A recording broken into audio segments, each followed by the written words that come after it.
રાધે રાધે દોસ્તો, આજની આ પ્રેરણાદાયક બોધકથા તમારા જીવનમાં ખૂબ ઉપયોગી બનશે, જેથી વિડીયો શાંતિથી જોજો અને કમેન્ટમાં હર હર મહાદેવ લખજો. એક વખતની વાત છે. એક ગામમાં રહેતા એક ગરીબ ખેડૂતને ખેતરમાં કામ કરતાં કરતાં એક ચમકતો પથ્થર મળ્યો. પથ્થર ખૂબ સુંદર હતો, એટલે તેણે વિચાર્યું કે કદાચ આ સોનાનું હશે. ખેડૂતે ઉત્સાહથી પથ્થર ગામના સોનાર પાસે લઈ ગયો અને પૂછ્યું, ભાઈ, આ સોનાનો પથ્થર છે? સોનારે પથ્થર હાથમાં લીધો, સારી રીતે જોયો અને હસતા હસતા બોલ્યો, આ તો ફક્ત સામાન્ય પથ્થર છે. ખેડૂત નિરાશ થઈ ગયો. સોનારે તેને સમજાવ્યું, ભાઈ, વસ્તુની કિંમત તેની ચમકમાં નથી હોતી, પણ તેની સાચી ગુણવત્તામાં હોય છે. ખેડૂત પથ્થર લઈને ઘરે જતો હતો ત્યારે રસ્તામાં એક મૂર્તિકાર મળ્યો. મૂર્તિકારે પથ્થર જોયો અને ખુશ થઈ ગયો. તે બોલ્યો, આ તો પ્રતિમા બનાવવાની ઉત્તમ કાચી સામગ્રી છે.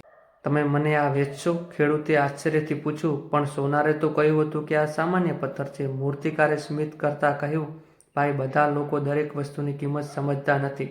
કોઈ વસ્તુની કિંમત એ વ્યક્તિની પરખ પર આધાર રાખે છે. ખેડૂતે પથ્થર સારી કિંમતે વેચી દીધો અને ખુશખુશાલ ઘરે ગયો. આ બોધકથામાંથી આપણને બોધપાઠ એ મળે છે, જગતમાં દરેક વસ્તુની કિંમત દરેકના હાથમાં અલગ અલગ હોય છે, જે તેને ઓળખે છે. તમારી કિંમત કોઈ બીજાના મતથી નક્કી થતી નથી, પણ તમારા સાચા ગુણ અને ક્ષમતા પર આધાર રાખે છે.